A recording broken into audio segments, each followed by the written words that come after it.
Halo semuanya, balik lagi bareng saya Ari di channel Kontaineran ID. Nah, di video kali ini kita akan membahas bagaimana sih cara atau solusi yang bisa teman-teman lakukan ketika nanti ada kekurangan modal kerja untuk ekspor.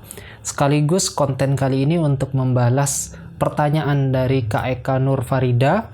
Pertanyaan yang sangat bagus, bagaimana kalau kita ingin meyakinkan teman kita untuk minjam duit. Pertanyaan beliau ini terkait dengan konten saya di tahun lalu yang menceritakan ekspor pertama saya yang kekurangan modal kerja. Jadi bagi teman-teman yang belum nonton kontennya, silahkan bisa nonton di sini ya teman-teman, agar alur ceritanya bisa dimengerti dengan baik.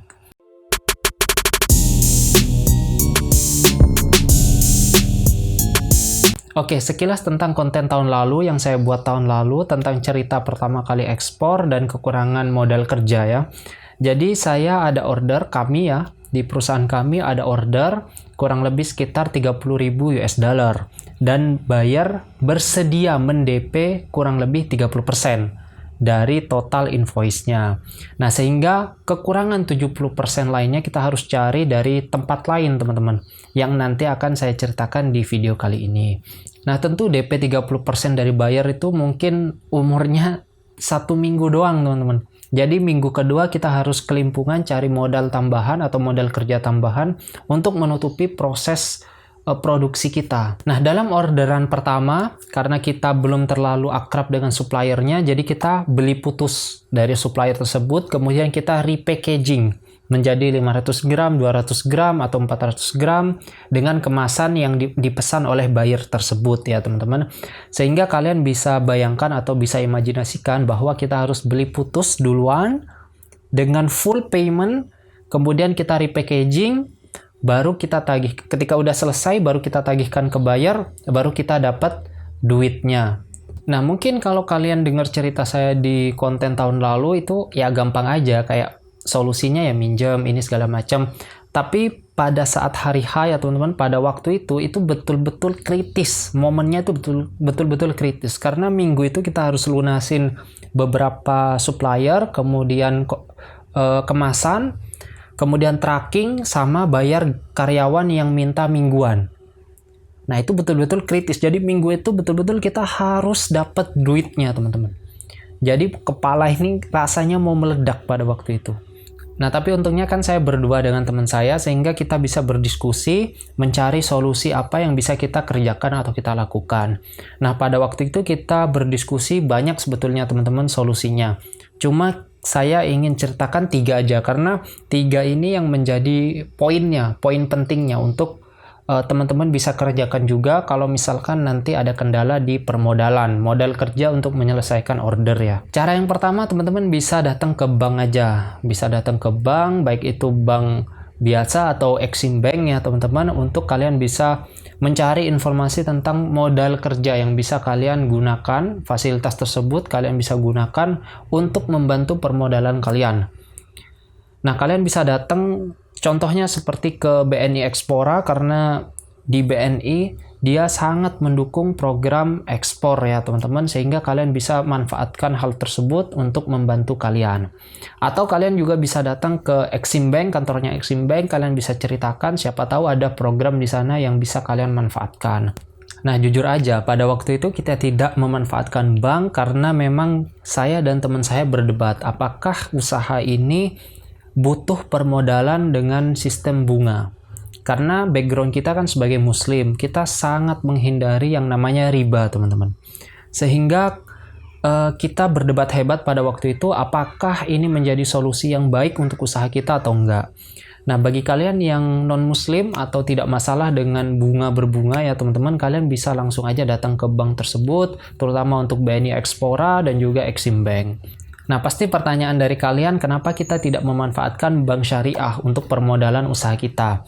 Tentu pada waktu itu kita pengen teman-teman datang ke bank syariah, tapi waktunya tidak memungkinkan. Karena pada waktu itu betul-betul momennya di minggu-minggu kritis.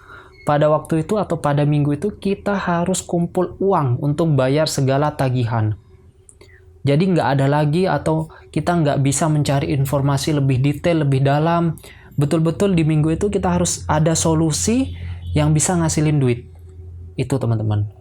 Nah, bagi kalian kalau misalkan mau ekspor ya, mau melakukan prosedur ekspor, ya tidak ada salahnya kalian untuk datang atau mengumpulkan banyak informasi terkait penunjang untuk ekspor ya. Bukan hanya edukasi ilmunya, tapi juga penunjang-penunjang untuk ekspor, terutama untuk perbankan ini.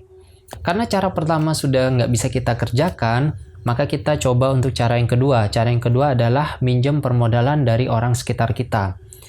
Nah, di konten tahun lalu saya bercerita bahwa saya minjem. Aktualnya tidak betul-betul minjem, teman-teman. Ada memang yang pure minjem, ada yang memang kita bagi hasil. Jadi mungkin ke keluarga atau sanak saudara ya kita minjem, tapi ke teman-teman yang di sekitar kita bagi hasil gitu teman-teman. Tapi juga ada saudara mungkin yang minta bagi hasil, ya it's okay teman-teman, nggak masalah. Ini bisnis soalnya. Nah, pada waktu itu kita konsep dulu bentuk narasi apa sih yang kita kerjakan, apa yang sedang kita kerjakan, kemudian kendalanya apa, prosesnya udah sampai mana, kemudian kebutuhannya berapa. Nah, baru kita lempar ke teman-teman kita. Baru kita semi pitching lah. Jadi kita kayak mau mendapatkan investor gitu, semi pitching. Melatih kita untuk pitching juga, teman-teman. Jadi itu ada sisi baiknya juga atau sisi positifnya juga. Tentu dalam proses tersebut ya, nggak semuanya minjemin. Pasti lebih banyak yang nggak minjemin, teman-teman. Tapi ada juga yang minjemin. Yang minjemin itu mulai dari 2 juta, 5 juta, 10, kemudian 15, 30, kemudian ada yang 90 juga dari beberapa saudara gitu.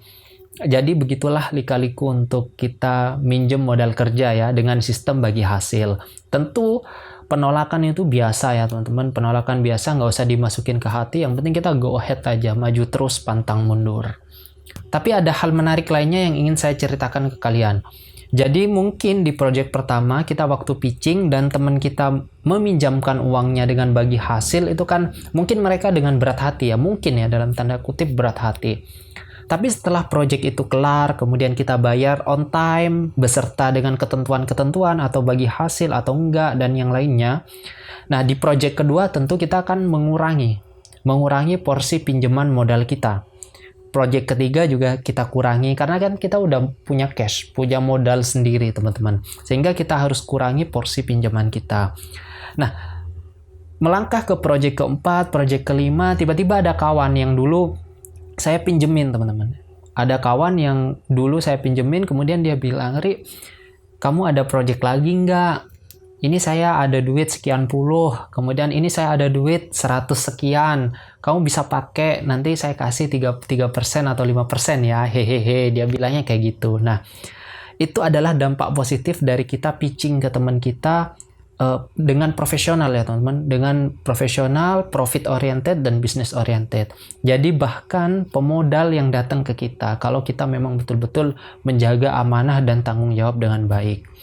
Selain dengan cara kedua yang kita meyakinkan teman-teman kita dengan cara pitching ya, dengan cara bagi hasil ya, pinjam modal dengan bagi hasil ya teman-teman.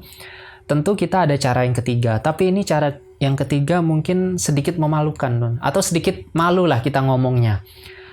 Pada waktu itu kita mencoba untuk bilang ke buyer kita butuh tambahan down payment.